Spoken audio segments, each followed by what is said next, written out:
Okay, so let's take a look at the LMS compound. Before we start, obviously I want to point out this is of course a railroad model. It is not supposed to be super high standard.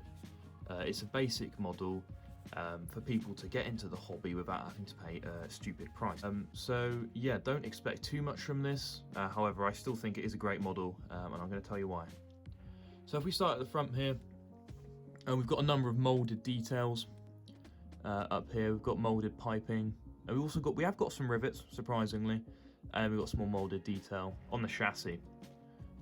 There isn't any other detail on the chassis at all. There's no head code markers or anything like that. There is one up here on the boiler though. Whether or not you can actually fit anything to that, I highly doubt it. If we just go along them, we've got a cylinder here. Again, that's quite poorly molded, but again, it's a railroad model.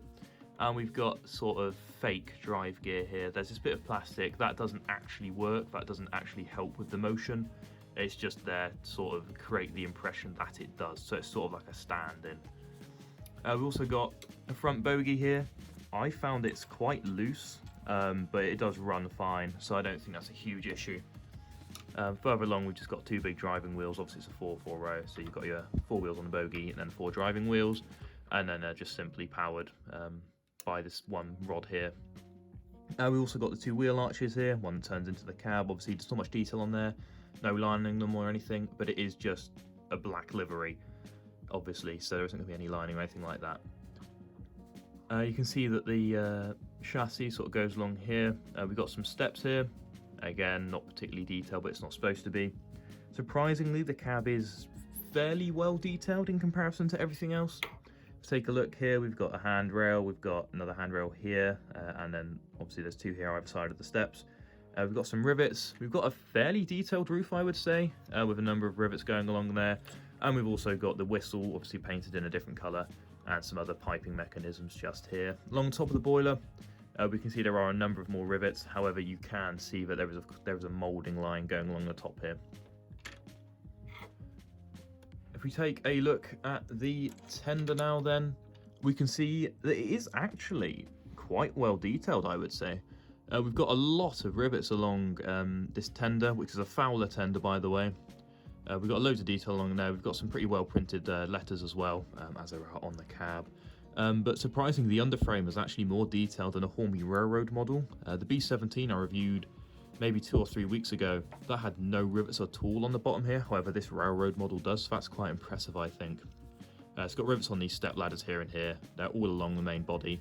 And there's a fairly detailed chassis, I think, for a railroad model. Obviously, what is letting it down is this coal. I can't defend this coal. This coal does look awful. However, I think that's something you could easily replace. If we look at the top of the tender, we've got a couple details. We've got some moulded details here and here, and we've obviously got the hatch to fill up the tender with water. And there is sort of like a fencing around the car. I'm going to take a look at the other side of the engine now. There's actually a lot of piping here. This actually looks like it might be separately fitted. I don't think it's moulded because it's actually raised above the rest of this model.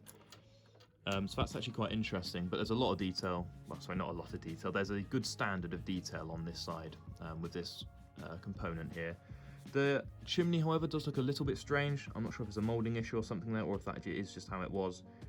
But again, like I'm saying, this could be a project loco, or it's a good way to get someone into the hobby who might not care too much about that sort of thing. One other thing I should probably show you is the cab. Obviously, there isn't anything in, well, that's not true. There's moulded detail in there, but none of it is picked out in separate colours. But it's railroad, so I wouldn't really expect that myself. But again, as I'm saying, that would be a good way. You could paint that all up, spruce it up, make it all nice. One other thing to mention, this is a tender-driven engine.